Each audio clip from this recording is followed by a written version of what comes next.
Pila na. Nawala ka na. Happy New Year!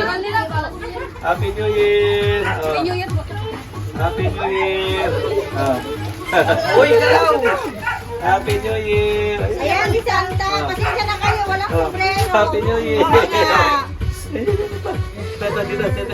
Happy New Year! Ayan. Please naman kayo kay Santa. Kay Santa. Ay, nako. Sino ba si Santa? Happy New Year! Bless. Happy New Year! Ayan. Apir! Ami! Happy New Year! Ami Len! Halika na, dali! Sabi sa kay Santa! Dali na! Sino pa? Mga bata. Mamaya pagkagisa ko ng coins sa mga bata. Ayan o. Sa mga batang isip, wala muna.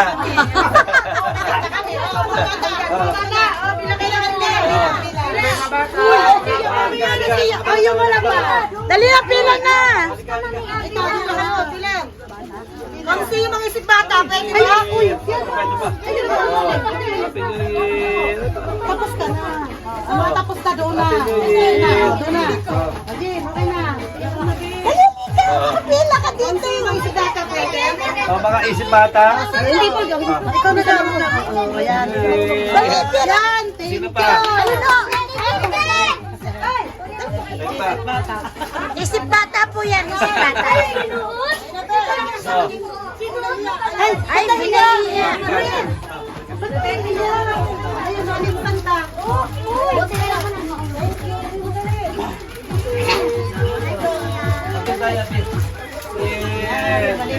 Ayun, may isip bata pa rin doon. Konsi, ayun o, nakaupo.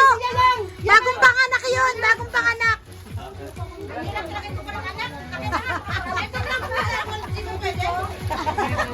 Ay! Ibig ko! Diyan ka sali. Pasapol pa lang yan. Mamaya may palaro pa tayo. Ayan, maglalaro tayo. Palaro. Sa mga bata. Pwede na natin po. Ha? Ito, paagis ko sa mga matatanda. Mga bata. Mga bata.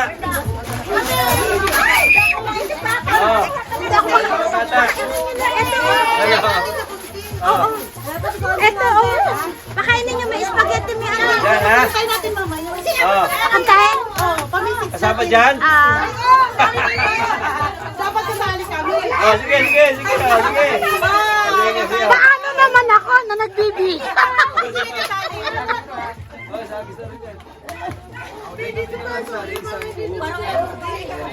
Sige, okay. Sali pati mga batang isip. Okay. One, two. Yeah!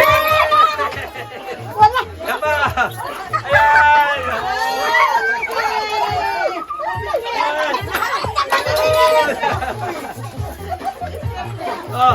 Ayun. Pakialam sa wala kuha kayo dito. Meron akong piso. Ayun.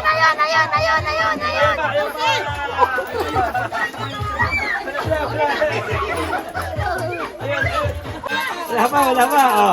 1, 2, 3. Yan.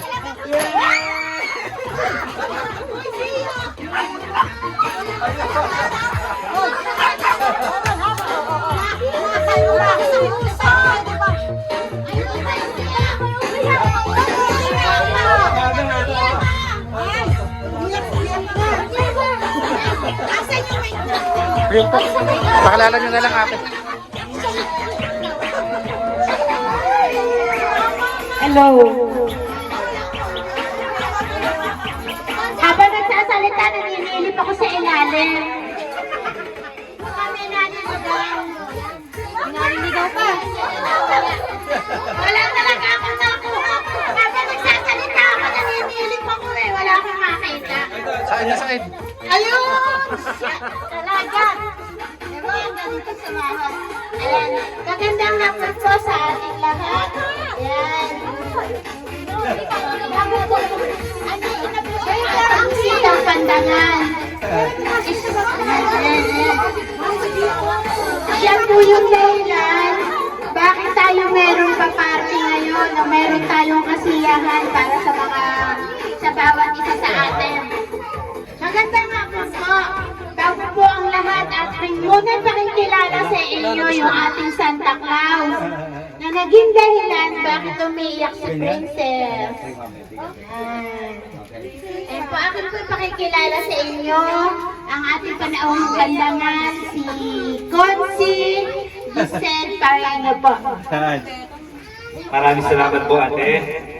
Isang maganda at mapagpalang hapon po sa inyong lahat, mga bata, mga nanay, mga tatay, kay Kuya RC, sa ating leader, at kay ate na coincident Ate Ann. at blessing in disguise na na-meet po namin siya Nasa pizza. nasa pizza. Si ate Ann. Ann. Ayan, so isang maganda at mapagpalang hapon sa inyong lahat.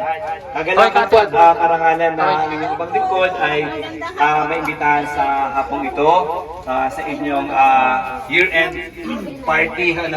At ako po ay lubos na natutuwa at nagagalaw sapagkat alam niyo po, yung mga bata ay talagang napakalapit sa akin.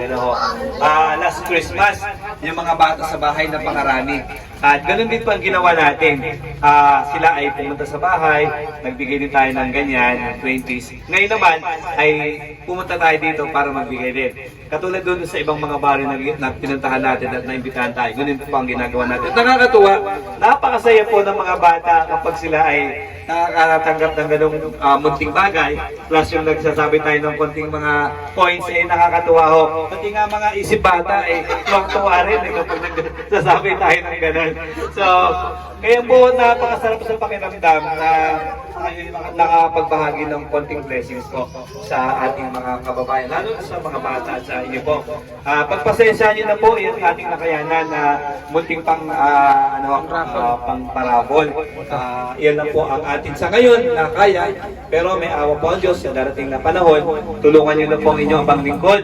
May awa ang Diyos sa darating na panahon. Kaya po, muli magandang hapon sa inyong lahat at maligayang Pasko nung nakaraan at dalangin po na sa darating na bagong taon ay lalo po umunlad ang bawat isa, lalong matanggap ng ang mga biyaya at pagpapalang ng Diyos.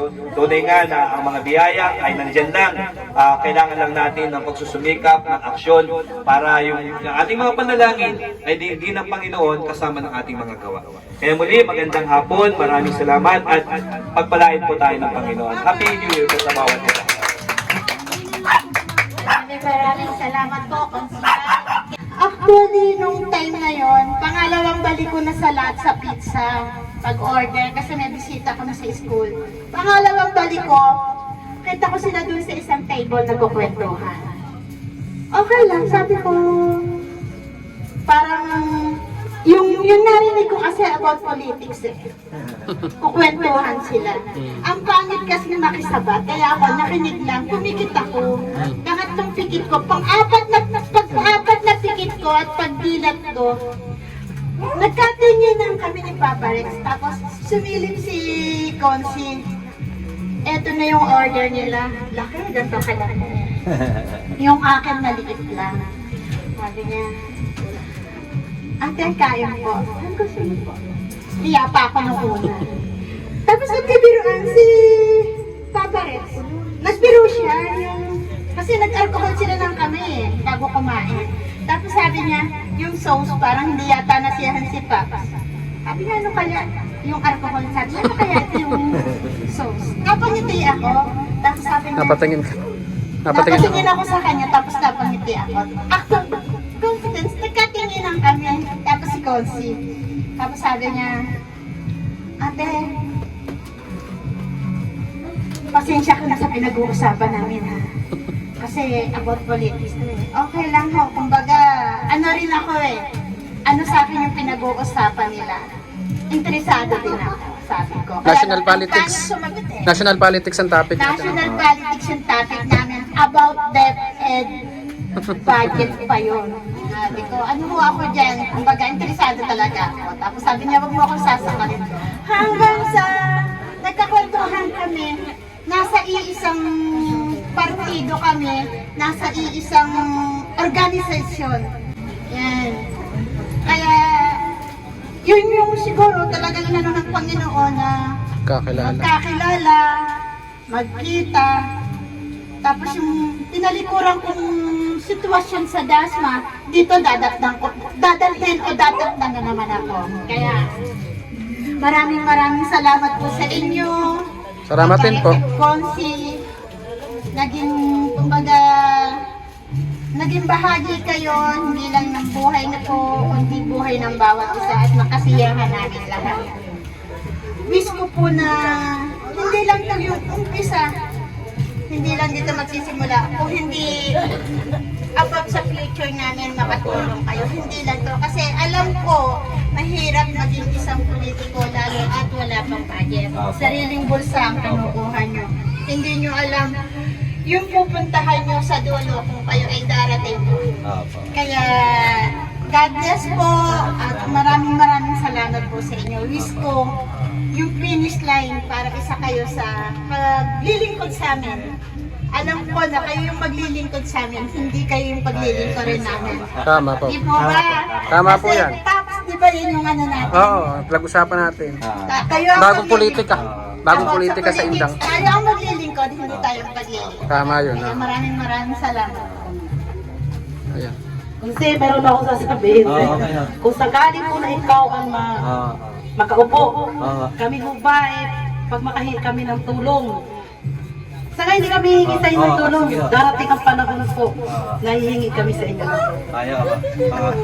Katulad doon ang nabanggit ni ate kanina na hindi ho ako ang paglilingkuran niyo, tayo po ay maglilingkod. Tama yan. Kaya ho, ano pa ho ang punot-dulo ng paglilingkod ng pagtakbo ko, kundi ho tumulong. Kaya siyempre ho, 101% na tayo ay makakatulong dito sa inyo. Sa abot po ng ating makakaya. So hindi ho naman lahat ng mga suggestions o request ay makayang gampanan ng iyong abang lingkod. Kung ano lang po yung kakayanan natin, pero for sure po, 101% tayo po ay tutulong sa suporta sa abot po ng ating makakaya. Ayan po. So, maasahan niyo po yan. Hindi po ito pangako ng sino pa man, tulad ng ibang mga konsyahal na sabi nila nangangako pero pagdating ng araw ay napapako. Kaya ayoko po mangako kundi ito po ay salita ng inyong abang lingkod ng may puso at malasakit. Tutulong po tayo sa suporta. Subukan Ayan naman po. natin ang Maraming bago. Saway ka. No! Isa natin pa, Paps at Konsi. Ito ba yung isang hiling ko lang? Apir. Kasi sa Very karanasan ko good. sa politika, Very good. Ay, apir. yung Very good. kilala ka lang pag oras ng ganitong kampanyahan, pag oras ng politika. Pagkatapos, May sasabihin manalo ako. matalo, nakakalimutan ka. Ang hiling lang po namin sa inyo, lalo na nung yung nasa likod na nananahimik, hindi ko rin siya totally kakilala pa, kumbaga kung saan ay nagkatitigan lang din kami. Opo. Ang tuloy talaga sa politika, hindi lalapit sa akin eh. Pero ito lang po sana yung, hindi sana, o hindi isang pakiusap sa inyo at sa bawat politiko o kandidatong tumatakbo. Hindi lang po ngayon tayo magkakakilala, kundi after. Di po ba? Salamat po, Paps. Ayan. Ako magdadagdag ng patunay at para makilala niyo si Kuya Josel. Ako naman, wala naman ako sa plan talaga na sumama sa kanya dahil ako ay nasa team action man at kami mayroong kompletong lineup doon. Pero dahil na siya ay kasama ko sa simbahan, dahil siya ay taong simbahan, kapwa ako na sa Columbus, at talaga naman nakita kong mabait siya. Dahil nakita ko talagang sincero yung kanyang pagtulong. Kaya nga ako hindi na tumakbo, alam ko naman nakapangapanya ako dati dito ng gabi eh. Sabi ko hindi naman ako tatakbo at nakita ko pa yung katauhan ni Kuya Josel mas higit pa sa akin. At mas marami siyang magagawa at may tutulong. Kaya sumusuporta ako sa kanya at naniniwala ako na isa siya sa dapat na manungkulan dito sa ating bayan bilang konsehal ng bayan ng Indang. Bakit?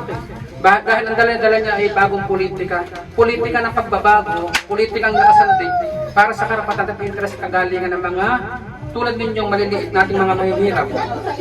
At pag yan nga may humihingi ng tulong, sabi ko kayo, Jose, may humihingi ng tulong. Ano yan, mga kabataan ba? O mga kabataan. Huwag mo nang papuntahin dito sa bahay, tayo na ang pupunta. Siya pa yung pumunta nagdadala ng tulong doon sa mga nahingi ng tulong sa kanya, sa mga basketball, sa kabataan. Eh, iba yung nakita ko kasi may mga ibang hindi naman dito sa ating bayan, pero sa ibang lugar, kakaawa, hinahanap pa yung hihingan ng tulong bago ang bibigay na may kakarampot lang, kulang pa sa pinamasahe. Si Kuya Jocelyn, hindi ganoon. Siya yung mismo pumupunta doon sa humingi ng tulong at siya yung nag-aabot ng personal. At dapat ay magkaroon tayo ng mga nanunungkulang katulad dito. Kaya ako ang nakapagpatunay talaga dahil siya isang mabuting tao. Si Kuya Jocelyn Pareño, ang pare mo, ang pare ko, ang pare mo na may puso at malasakit. Ayan, kaya malapakan po natin sa pinagin kayo lahat at mabuhay kayo lahat. God bless po sa ating lahat.